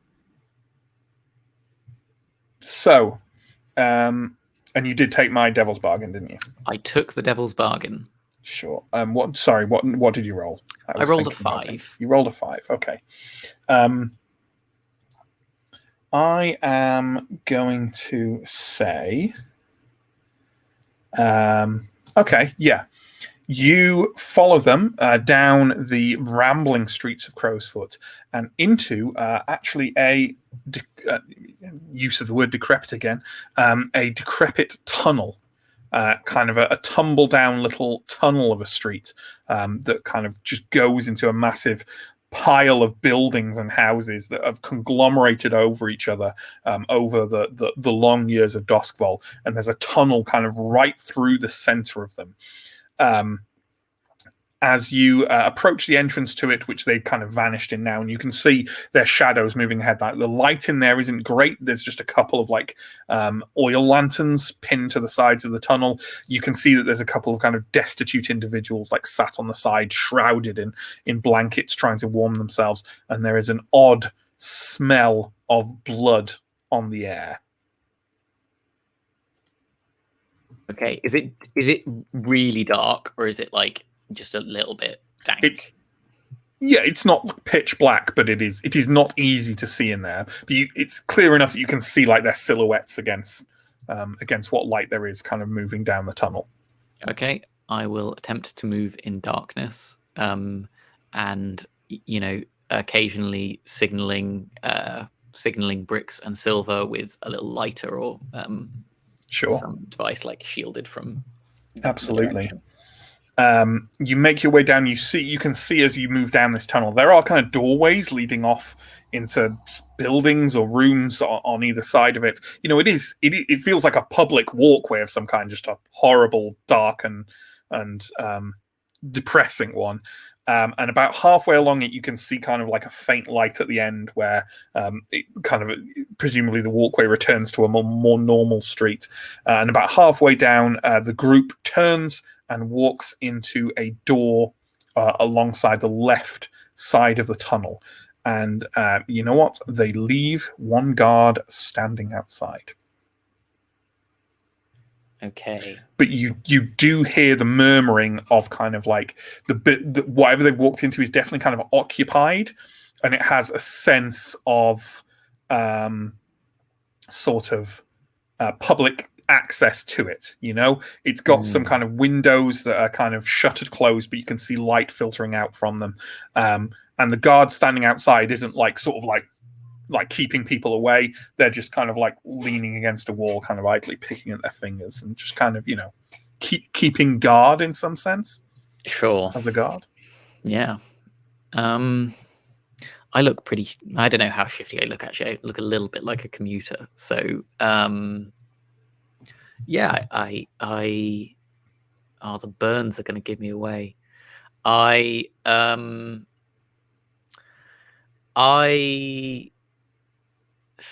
It'll look so shifty if I cover my face. Maybe. Can I just suggest, because we have Echo doing a lot on this, other people can make rolls. So the thing is, I think I don't know if me and Bricks can really go in because we were sat by them for like half an hour. My only thought is that maybe this guard, like if you guys could distract him, I could probably just get in without the guy noticing. Like if there was something like, I don't know, some kerfuffle going on down in the tunnel from a different place. I don't know, just as an idea. Or we could ask the various destitute individuals what this place is. All kinds of solutions. Maybe. I think. Yeah. I mean, asking if we can be out of earshot of the guard, I think asking like some passerby what that place is, it seems a very good starting point. And hey, if you want to make a distraction, maybe some of these destitute individuals could make a distraction for a couple of loose coins. Yeah. Oh, that's kind of nice. So I'll pick someone who looks desperate. They all look desperate, Sam. The most desperate looking. Sure. Maybe not the most desperate. No, oh my God, it's 3 sheets. Oh, it's a cameo. Okay. The most desperate looking that isn't 3 sheets. I'll just say, excuse me, what is this building here? The one with the man stood outside. I think I'm going to need a roll for this. Am I? No, that's silly. I'm not going to need a roll for that. I'm going to need a roll if you're persuading them to like distract for you or something like that. Are you sweetening the pot with anything? Because they're kind of looking up at you and kind of peering in. They look like there's too much light to see you, even though there clearly is not. They're like blinking in the vague oil lantern light from one kind of pinned to a wall nearby. I think I won't. I'm just going to have a coin in my hand and be like, just messing with a coin in my hand. Sure. Nothing else, but is this place fancy folk like you? People go in there and, I don't know, have a good time. I can assure you I'm not that fancy, but a bar, a brothel, what? I don't know, I've never been in. Look at me. Right, but people come and go. Is that correct? Yeah, I think they look like they've been groomed or something. Okay. Could I offer you this coin here? All you would need to do, just if you could get. He's looking very doubtful at what you're about to propose. All you need to do, nothing too difficult. Just if you could take that man's attention and maybe encourage him to go with your, just move away anywhere, anyhow. That's he kind of all I'd ask. Huddles up into his blankets and goes, "He's got a gun." You don't need to fight him. Give me a roll for this, please, Sam. Okay, I'm gonna roll sway. I think it's the best. Yeah. So I have 3 dice. I got a 4 as my best result. Okay. I'm gonna say. Get him to shout. I'm gonna tick a clock as your complication for that. And, the sort of destitute man kind of eyes the guard and then eyes the glittering coin in the lantern light in your hand and sort of snatches it from you and just dashes, like leaps to his feet with his blanket still bundled round him and just kind of runs straight at the man and sort of like runs basically up and past him, like leveling a kick at his behind as he goes and kind of makes some solid contact and keeps dashing forward, going, "You can't catch me! You can't catch me!" It was not a complex plan, but it seems to have worked because the Hive Guard just kind of turns around in outrage and kind of looks around the tunnel and kind of registers you guys, kind of registers him, and just goes, "Why?" And doesn't look like he's going to chase him forever, but certainly long enough for anyone who wants to slip into this building. Yep. And that's what I'll do, using that opportunity. Okay. You head in. Inside, the smell of blood in the air in the tunnel quite quickly goes away. And the rooms inside, the first thing you notice is the very fine wooden boards that you are treading on. They look polished and expensive. And the whole place has a kind of like, almost like a kind of Spartan air to it. You're walking down a corridor.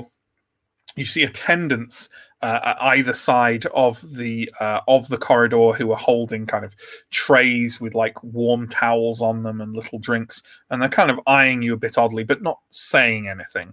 They seem to think you don't particularly belong, but it's maybe more than their pay's worth to kick up a fuss until their supervisor does so. You see rooms on either side of you laid out, and each room has sort of various expensive looking kind of chairs and furniture of various kinds with a lot of well-to-do looking people sat around in them. I mean, they don't all look like nobles, but they at least look like they have money of some kind. You know, you see people who might be merchants or shopkeepers or even, you know, well-to-do criminals kind of sat around. They're talking about things. They're eating some food, although it doesn't seem to be like a restaurant or an eatery of any kind. And they are being, as the derelict gentleman said, some of them are having their hair attended to. Some of them are having kind of makeup applied. And also something you notice on prominent display in every room is a small table. And on that table is laid out a bell, a little hand bell, a book, and a candle on each small round. And it almost seems laid out. You get a sense of like in a ceremonial way of some kind, because no one's kind of going near them or using them in any way. And each one is laid out kind of very precisely. Bell, book, candle. Are you going to poke around further? Yes, I think I am. If I get, well, yeah, we'll see if I get approached by anyone. I think I'll just sort of walk confidently. I think we need a roll to poke around further without being observed or challenged in any way. I hate to make this the Pierre prowl session, but well, I feel like that might be what's on the horizon. Yeah. Depending on, like, if it seems plausible that I could actually get out of sight of any of these attendants, then that is what I will try and do. So yeah, prowl would be the thing. But if it's just like there's so many of them at all times that no, like there's rooms off the side and stuff. Like I think like prowling as well needn't be stay out of sight of everyone, but stay out of sight of people who you don't want to be in the sight of, if you see what I mean. Because like I say, these attendants are kind of like, you're probably not meant to be here, but in case you are, I shouldn't say anything. But maybe I have a letter for somebody. Yes. Or maybe you're just rich but scruffy, you know? Rich but very grimy and weird. Yeah. Yeah, that's I like that. Okay. I am going to offer you a devil's bargain. Matt, you can't keep doing this to me. Tick the clock. We've ticked so many clocks already. This is the first stop. Yeah, but we don't know how many stops. Second stop. Yeah, exactly. Yeah. Yeah, sure. Let's see how bad it can be. Which will be, yeah. So 4 dice. How valuable do these bells, books, candles look to be, or are they very plain? They actually do seem quite plain. They seem to be well of good make, but they're not like elaborate. You know, it's a basic bell, a basic book, and a basic candle, but they're not. They look nice, but not. Wait, hold on. Do any of the books look like they could be a notebook? No, they all look like kind of, they're properly like bound they're like books. maybe religious Yeah, texts. they're all identical as well, Ooh, and okay. none of them have anything written on the cover. Interesting. Okay, well, I'm making this roll. The highest I got was a 4. Okay. In that case, your penalty for that will be another tick of the clock. And you are, as you're looking around this place, there's a couple of things you see. You see, like, obviously, lots of sort of more well-to-do people being attended to in this way. You see more rooms and more of these odd little displays. You also see the guards of the hive moving around in different rooms. None of them seem to kind of spot you, but they seem to be walking around, and in every room there's kind of a little lintel up, kind of like maybe 2/3 of the way up the wall. And they seem to be placing, and these look quite familiar, although a little different. They are placing little grey stones with runes etched on them on the lintel of every room. Okay. They look different to the ones you placed in the Scotland consulate, but not dissimilar. The other thing you notice is, as you walk past another room, kind of peering around, you see inside it Karth. He is sat at a table with a woman who's dressed very, very kind of elaborately in a big kind of floofy pink and yellow dress, and he is sharing a cup of presumably kind of like kind of expensive mushroom tea with this lady, and kind of sipping from it. And as you walk past the door, he glances over and he definitely notices you. Doesn't say, or kind of just glances over, registers your presence. You know what I mean? But then looks away and carries on talking. It looks to be, again, a very calm conversation, but they're talking in quite low tones. Sure. If I can get an opportunity to steal one of these runes, that would be, or actually just get a look at one and maybe sketch out what it looks like.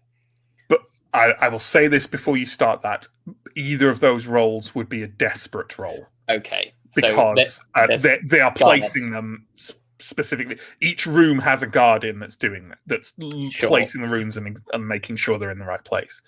Okay. You can still make it. I think I'm going to avoid that. I think I'm not. I'm just going to take the fact that I know that there are runes placed in this. Mm-hmm. So I'm assuming, but contradict me if I'm wrong, that we consider this to be a job well done for this one, and get out while the getting's good. Yeah. So Echo, you emerge into the tunnel where Bricks and the guard kind of has.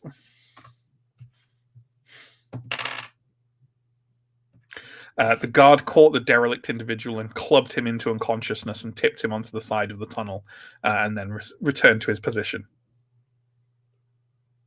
Right. Well, I guess that's on Silver's conscience, rather. I mean, I said that just happened. Like, I'm assuming Bricks and Silver would not have intervened in this. No. Apart from anything, they'd run off. Yeah, we're a long way from D&D, folks. I think perhaps this might have been an opportunity for Silver and Bricks to apply a disguise. If there's like a dark, I like that. I like that a lot. Okay, yeah. You know what? I think I'll give you a choice. Anytime you apply a disguise, you can either make a roll for it, or you can take a flashback. And as we determined last week, I think the flashbacks, I'll leave it with you to how effective they are. Like, basically, you get to spend 0, 1, or 2 stress, and I will consider how much you've spent to be how effective it is. So it's up to you guys what you want to do.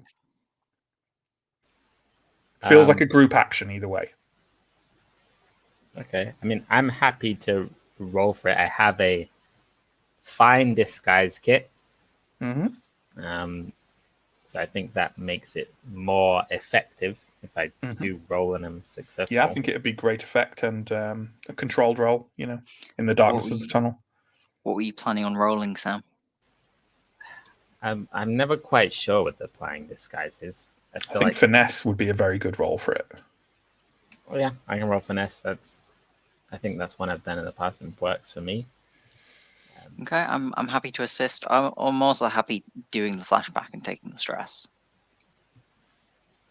Let's just roll. Hopefully. Okay. Okay.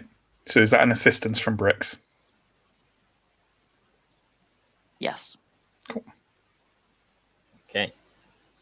That is 3 dice. And I got a 4 as my best result. A lot of 4s today. Okay. So, as you're kind of scrabbling in your bag that I think you described, your kind of satchel, presumably you have at the side of the tunnel, the guard you distracted definitely kind of notices you doing something, but doesn't, he's not kind of, whoa, what are you doing or anything like that. Just kind of definitely registers you doing something. What are these disguises that you've given yourself this time? I'm assuming you haven't gone for your electro rail conductor at this point, but not yet. Saving that one for later. I guess maybe we're in Crowsfoot, so maybe just trying to look a bit. I mean, we already look like criminals, but like try and look a bit shabbier. Criminals. Yeah, like just lower class, grime us up a bit, yeah, and maybe put on a wig or like some just more to basic clothing. Yeah, exactly. I would, as I'm assisting you, probably go for. Do you remember the slightly older Skovland disguise I used when we went into the place that we exploded? Yeah, Had sure. A fake beard and a comb over on my undercut. I'm probably going for that. Fair enough. Reach for the beard. Brick's standard disguise. Reach for the beard. It's like huge man. Yes. This is a huge man with a beard. That's entirely different. Now you've met Ulf. Maybe you're just disguised as Ulf. Maybe. No? Okay. Get him in trouble. Get him in trouble. So again, quite a short period after kind of Echo emerges, the Hive guards emerge and make their way sort of along the tunnel away from you. I'm assuming we are just following them again. Yep. Okay. I would say the situation for following them is now risky. What role is being made to follow them? It could be a group action. It can be, whatever. Given it's a tunnel, I feel like prowling is a good shout. However, it seems like I would want to prowl and Silver and Bricks would want to pass it off. Sway or something. Yeah. Well, I don't know what would be appropriate, but like maybe I don't feel like I would be involved in the same action as Bricks and Silver. Sure, it feels like Bricks and Silver should take the lead here because of their disguises and stuff. Yeah. Well, I don't have any prowl. I think I don't know what kind of. I mean, we've already kind of said this, but I don't know what fitting in would be. Maybe consort as to just. Yeah, I think consort is fine. Like consort or sway, I think are absolutely fine. As like you're proceeding along and just trying to get over the sense that you're just wandering along with a mate, just talking or whatever. Yeah. I'd be happy to lead a group action of consort, or yeah. Seems good. Who's taking part in this? Is this just Bricks or Echo as well? I feel like I wouldn't be involved in this. You're lurking further behind, like they did, only reversed. I want to, I want to try on my own to succeed. Sure, that seems valid. So, Bricks and Silver, then why don't you give me that consort roll? It's going to be risky. Am I going to offer you a devil's bargain? I am not. Okay, I'm going to push me. myself. Can you push yourself if you're if it's a group action led by Silver? I think we determined that. Oh, can you? I don't know. I thought you were doing it that like you can't offer me a devil's bargain. Yeah, sure. Yeah, sure. We'll go with that. Yeah, because you're trading something in. Yeah, we'll go. Yeah, that's fine. And can I take an extra dice for our crew ability? Yeah, I Everyone? think so. Yeah, Oh, yeah. Okay. But just Sam. Remember, Just Sam. Yeah. 6. Nice. I also got a 6. There we Well, go. now I'm wishing I was Lovely. part of this group action. Yeah. Yeah, they don't look twice. You're just kind of a couple of individuals walking behind them. Brix is maybe, a couple of words of Scovlan, and you're just like borderly kind of like talking about things and dropping a couple of words of Scovlan in there, and kind of like, because you said that's your disguise, right? That you're trying to get over as. Yeah. Yeah. You look doubtful. I thought that was exactly what you said. But No, yeah. It's my Scovlan disguise. Sure.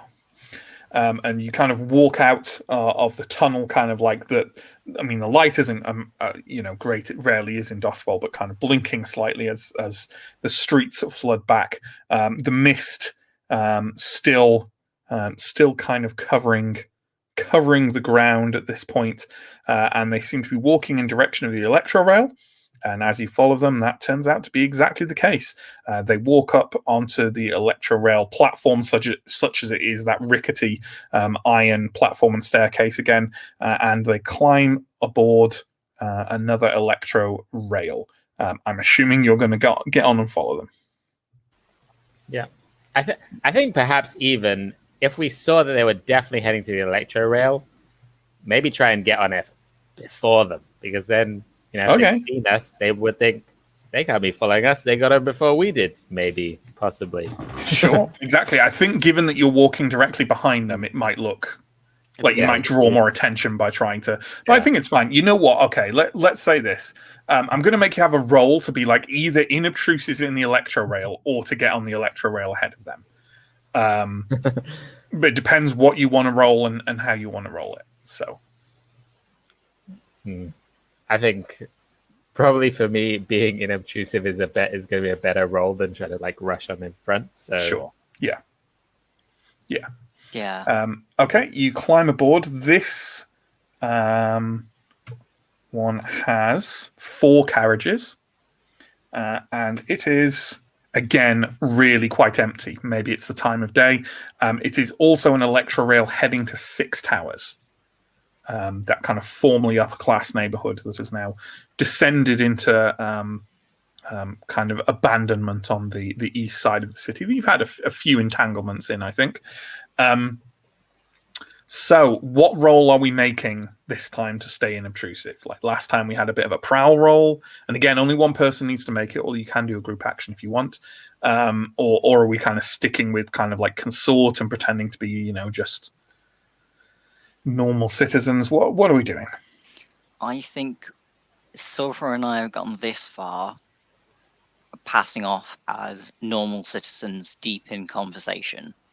I would be up for continuing that. Maybe sitting down, same carriage, but a bit of a distance, like a normal person. Yep, it makes sense to me. Sure. So what role are we making? Who's making it? And is it a group action? We'll go for consort. It's group action if Silver wants to join in, and I'll make it. Yep. Okay. Echo, do you want to join in on this? I think the spirit of group actions is that if you're benefiting from them, you should participate. I agree, and I think in this circumstance you probably are. Yeah. But so I think you can't get stressed from this anyway, right? So yeah. So I think I will, but I think the fictional way in which I'm going to be helping is probably something like I'm actually staying quite far away from you guys because I think I've been made. So maybe I'm acting as a bit of a distraction as opposed to taking eyes off you guys. Absolutely. And I will offer you, Brix, a devil's bargain for the tick of a clock. I think enough clocks have been ticked this evening. That's fine. So that's fine. Go ahead with your group action, then, folks, of consort, I believe. I remember, John, that I think you should still get the extra. Yes, I think you should. And we are now risky, by the way.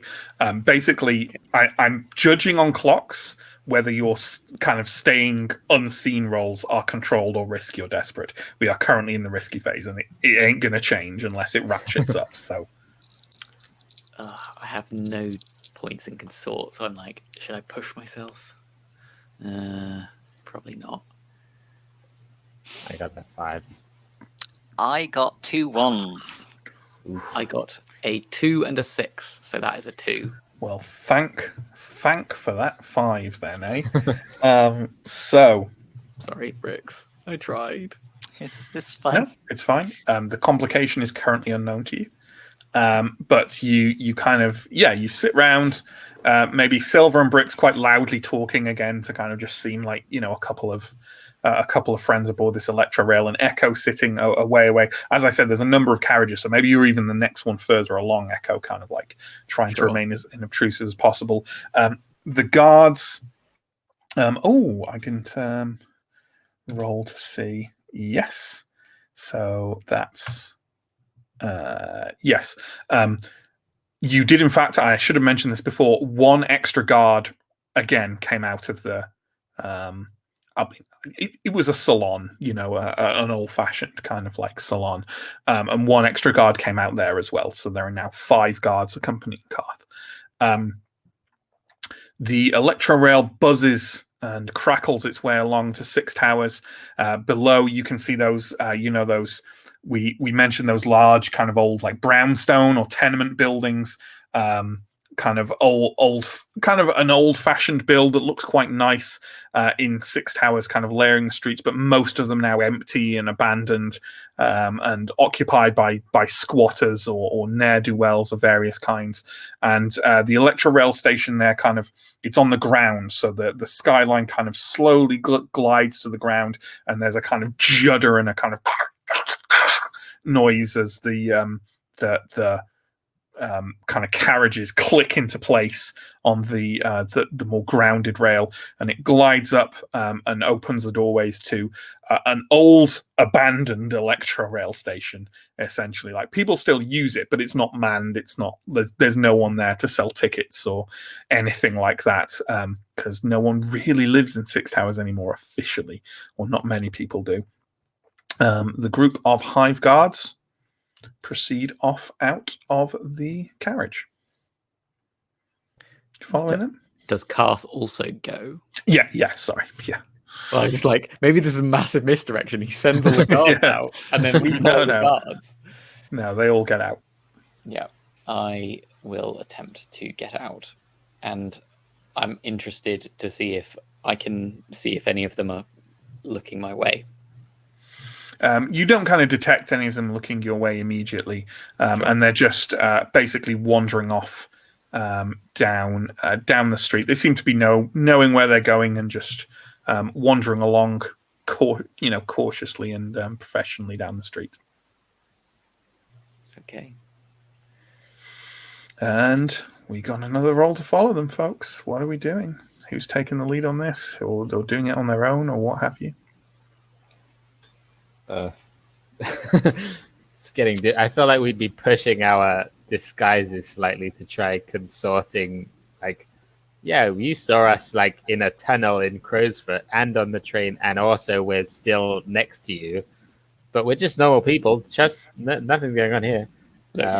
We've already been made. We're gonna have to kill every single one of these guards. I'm resigned to this. Given this, like, my default would be Prowl. Pierre prowls. So it sounds like we're swapping back again to Echo leading the way with a Prowl. Anyone assisting Echo in that, or group actioning with Echo, or we divvying up the groups between Bricks and Silver and Echo? I'm happy to assist in terms of my stress level, but I don't know how I would practically assist. Well, that's fine. Well, you could just assist then for an extra stress, can't you? So yeah, go ahead. Perhaps you could spot good locations and be like indicate to me the directions to go. Yeah. So this is a risky roll here. I don't think you have like a lower effect from your burns that you have. Yeah.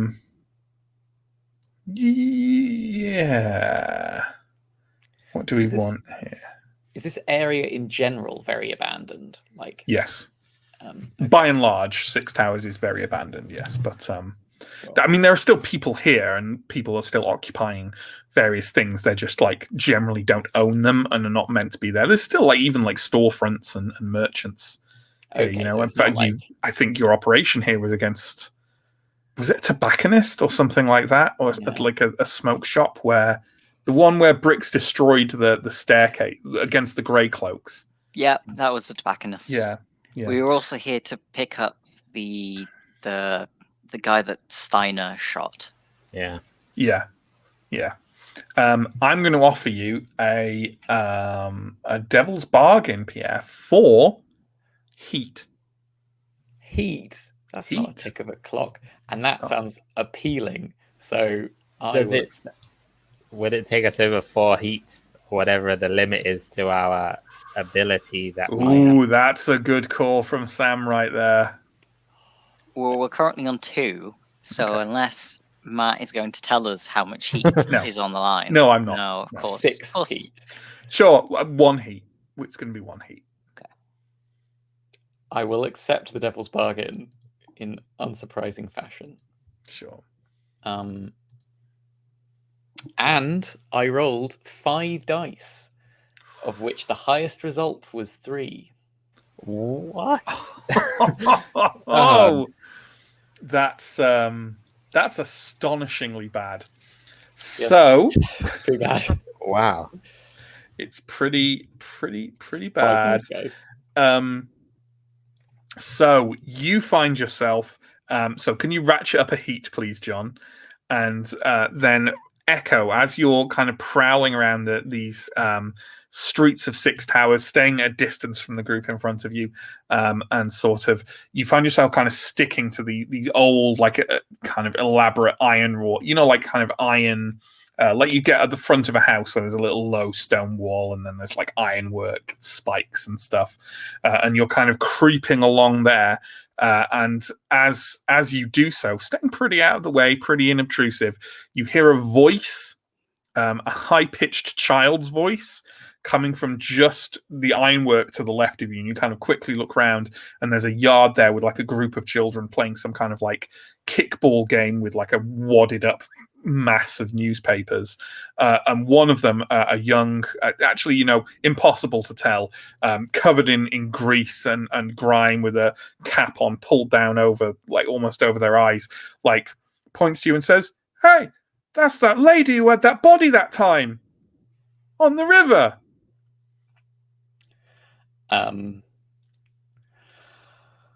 You are in a desperate situation. Yep. The guards ahead have kind of like peered back, hearing like this voice, because the kids are now like kind of going, "Hey, yeah, it's the lady with the body," sort of thing. So you're in a desperate situation, and I'd like you to make a roll to get out of it in some way. Okay. Is there anywhere that I could plausibly run to? Yeah, I mean, if you want to just get out of it via kind of speed and stealth, yeah, I think so. You could just run and dive into the window of a house, or the kind of empty window of a house, or maybe there's some scrubby bushes nearby or something like that. I mean, it's either that or pretending to be like one of these kids. Like, haha, funny joke. Sure, yeah. Fellow trying kid. to pass it off or whatever, yeah. But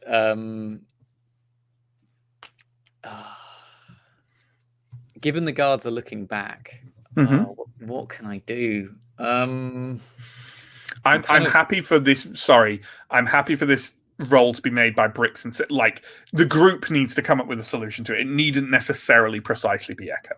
Yeah, I mean, I'm just trying to think of things I can plausibly do, because like I can try and intimidate these kids to shutting the fuck up, which is or Bricks could, which might work out better. But yeah, other guards, like the mercenary guards, like looking at us and going to see any interaction we have with the kids, or are they've noticed but aren't like looking? They've noticed that there's a fuss. They're not necessarily paying massive attention by now, but they've noticed it. I mean, honestly, really, like the answer to that depends on how well this role pans out. Yeah. Okay. Yeah. I think I can drink my silence potion vial to shut the fucking kids up, and mute all noise within a 10-foot radius. and stay like and just walk over to the kids, kind of like, and sort of maybe signal to Bricks and Silver to like keep going while I like sort of stay here so that the fucking guards aren't distracted, and just keep following, Sure. and I'll follow on later. Sure. What kind of roll would you like to make for that? Okay, so so actually the thing I'm going to try and do is while the silence potion vial is in effect, I'm going to try and destroy as much of the children as possible. Well, I'm going to try and like smash things in an intimidating fashion, like I am a person who's about to go and murder them. I'm not actually going to murder these children, as best I can. Sure. As best I can. Yeah, so you're just trying to intimidate these kids and scare them off, basically. Yes, and I'm going to try and roll wreck. Okay, fair enough. I mean, I think for intimidating them, wreck is a good choice. Okay, cool. I will give you a devil's bargain of one more heat, if you want to take it. So this takes us over the threshold, doesn't it? Is it 4 or less, or let me check the wording. Threshold. Your heat It's is 4 4 or or less, so this would make us equal. Still okay. So still totally fine, and I need it in order to succeed. I really need it, guys. I'm so sorry. I'm accepting this devil's bargain. So we have gained one more 2 heat, please, John. And yeah, make that wreck roll. Yeah. I think I'm not gonna push myself. I think I'm just gonna. You're not, because you've taken a devil's bargain. Oh yeah, of course. Two dice is what I'm rolling. I rolled a 6 and a 5. Oh, well, for a start, take your desperate roll XP as well for that one. Yeah, you kind of swig that silence potion, and obviously take that off your load. Not take, you know what I mean, like account for that in your load. Yeah. And yeah, you hop over the fence and just start kind of like you grab their ball and kind of tear it in half. And you kind of like push them a bit, and you just go crazy, start like tearing loose bricks out. Not like, but like there's loose bricks hanging out of the roll, and you start throwing them at them and just going crazy. And they're kind of going, just not understanding what the hell is going on. And like you know, is it like a 10-foot radius? Did you say? I think so, yeah. You hear a few of them, at the first few of them to kind of run away, and they run off into like one of these abandoned houses. And as they like, you hear kind of like as like they go outside of the field of the silence potion and just start dashing around like she's gone crazy and all this stuff. Ahead of you, Bricks and Silver, you see the guards looking back and just going like kids messing around, and just carry on walking through the streets of Six Towers. And you you follow them, and you reach their destination after obviously Echo has signaled for you guys to go ahead without her. And you reach especially for Six Towers, a kind of cozy street where a lot of the abandoned kind of tall tenement houses have been reclaimed and even sort of rebuilt a little bit up. It has a kind of like almost a pleasant kind of community feel to it. There's a lot of workers here who seem to be returning home from their shifts, and these old wealthy tenements kind of reclaimed by locals. In the middle of it is a rather large warehouse building with an elaborate glasswork roof that seems to have been repaired quite recently. And you can see inside through large windows there are fairly lush and comfortable furnishings, and a lot of goods stacked in crates and barrels. And you can see quite a lot of hive guards around who aren't kind of joining the group, but clearly it's a warehouse that the hive control, and like, you know, maybe the locals they're using as workers or something along those lines. Karth and his guards go into the warehouse, which does not have guards stood directly outside it, but you can see that there are quite a few inside. Well, I'm not sure we should risk going in there. Can I get like to the doorway and try and peer in for a better look? Yeah, that's going to be a roll, but yep. Yeah, I'm going to try my prowl, I think. Sure. Yes. I will offer you a devil's bargain in return for a tick of a clock. Back to that. This does feel like an appropriate time to take a devil's bargain. Yes. Go for it. Yes. I'm going to do it. What's the worst that could happen? You stay out of this. My highest is a 3. Oh no. Devil's bargains are always worth it. Always worth it.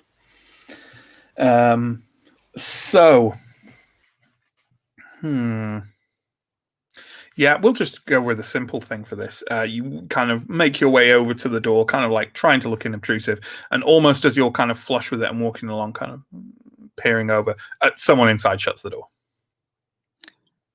Fair enough. Was that a risky roll, by the way? That was a risky roll. Okay. Are we giving up on trying to get further details on this one and just kind of waiting outside? I can't help but feel that if Echo had made it this far, Echo would be climbing up to look inside that elaborate glass roof. It's kind of like I'm trying to. Okay, this will be a very, very niche reference, but I can't think of the way. It's sort of, I guess, like I want to say like ribbed or something, like lots of like little arches isn't the right word. It looks okay. This is purely for players of Horizon Zero Dawn. It looks like the Bellowback's throat sack, right? Like, and I'm trying to desperately think of but it's like arched glass, right? Like lots of little arches of glass, and it actually looks quite fancy and recently repaired. But I'm just imagining Echo if she was there, kind of splayed out on the glass roof. Every single hive guard stares directly up. The way their muskets just shatters and she falls, lands in the middle of a group of hive guards. Absolutely. Is there? Could one possibly peer through windows? Potentially, but it would be. I'm going to say it's a desperate roll because there are guards inside, and if you're just there going through a window, I think it would be a desperate roll. I think it could be made.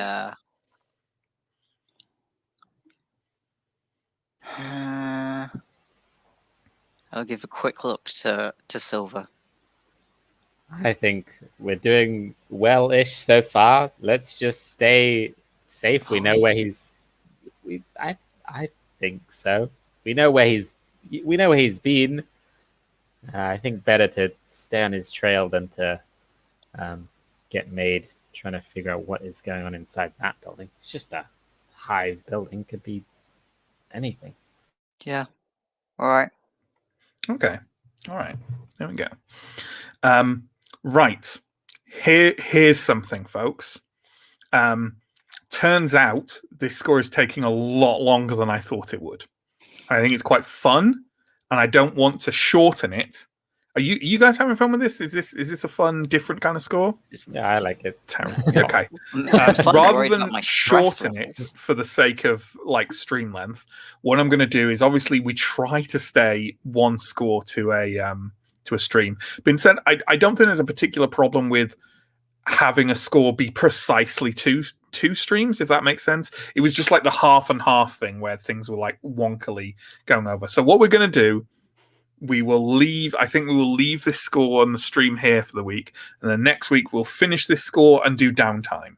How does that feel? Because normally we haven't done this yet since we started doing the one score per stream, but we're really I'd say we're about halfway, and I don't know about you, but I don't want to stream for another 2 hours because I've got to have food. So we will leave it there, I think, folks. So thank you very much for joining us. Thank you to my players. Thank you to Steve, our stream manager. Thank you for watching. And also, big old thank you for the resubscription for another month from 42. Thank you so much, friend. Really appreciate that. If you've got any comments or questions, pop them in the chat. In the meantime, promo stuff, links below, YouTube, Twitch. Check out the other one from the one you're watching on. We stream every week on Twitch, and we have all of our VODs on YouTube. There are hundreds and hundreds of hours of role-playing goodness there now if you want to dally in that. There's also our social media, our Discord, which you can join and talk to us about all things role-playing, our Patreon, where you can get wonderful treats in return for supporting us further. We run 3 weekly campaign streams. Mondays is Call of Cthulhu, and I think next week is the conclusion of our grand trilogy of that. Tuesdays is Blades in the Dark, and Wednesday is Symbaroom. We also run one-shots on the first Saturday of every month. That includes this Saturday. We're at 3:00 p.m. in the afternoon, if you're on BST time. We'll be running Wanderhome, which is a wonderful pastoral fantasy role-playing game of talking animals and wholesomeness and all that good stuff, which Chris will be sort of GMing. It's kind of GM-less, but see, he's taking the lead on it. And he'll be accompanied in that by myself and Holly and Sky, who hasn't been on the channel for a while. So please do join us then. Oh, there we go. There's our wonderful little promo thing for it. Yeah. Thank you, Steve. Have we got any comments or questions? Nothing particular from today. Well, thank you again, everyone. And we will see you next week for more Blades in the Dark. More of this Blades in the Dark. Yes. Exciting. Goodbye. Bye-bye.